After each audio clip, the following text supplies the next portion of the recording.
Hello, I'm Ben Byram-Wigfield, and this is my introduction to using Dorico notation software for anyone who's already familiar with Finale. In this video, we'll look at engrave mode and making changes to your score. In Finale, you'll be used to moving expressions in relation to their attachment point. In Dorico, write mode is where you would move the attachment point, the beat position on the grid of an object, and engrave mode is where you move it while keeping the attachment point fixed. Also note that you can't delete any notation in engrave mode. One important concept in Dorico is properties. When you select any item, you will see loads of different options in the properties panel at the bottom of the screen. Engrave mode will reveal more properties than write mode because these concern the appearance rather than the substance of an object. Now, you'll see there's a switch here for local and global. When it's set to local, the property change only affects the current layout. When it's set to global, that change will affect every layout. Now, why does each property have a switch? Flicking the switch shows that the property is overridden from whatever the default behavior is. If you go to Engraving Options, you will find the same properties as in the Properties panel, and you can adjust the default behavior for every element in your document. The switch means that the behavior on a given object is fixed, regardless of the default. This is one of the fundamental concepts in Dorico. Start with the defaults, the global settings, and then work your way down to the particular. In Finale, you might be tempted to just start moving things around manually to get them where you want them. But in Dorico, you should always look for the options to change everything at once first, and then only make manual changes where absolutely necessary. Another way to put it is, always try to do less.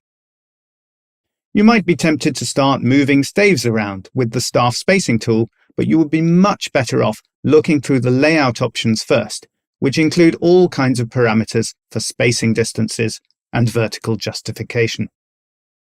If you're having trouble with something in Dorico, it's always worth checking what the defaults are and then see if there are overrides on that object.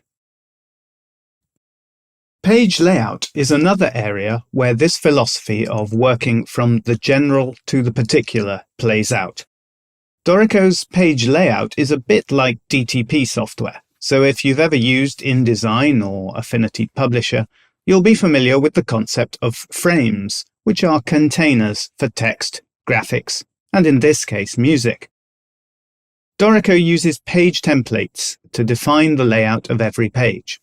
There are two templates by default, one for the first page, which usually has additional titling, and one for every other page. The first page can also be used for each new flow, though there are also flow headings, which can appear at the start of every flow even if they fall in the middle of a page. Finale has various text fields in file info which you can insert into any text box. Dorico has these on steroids.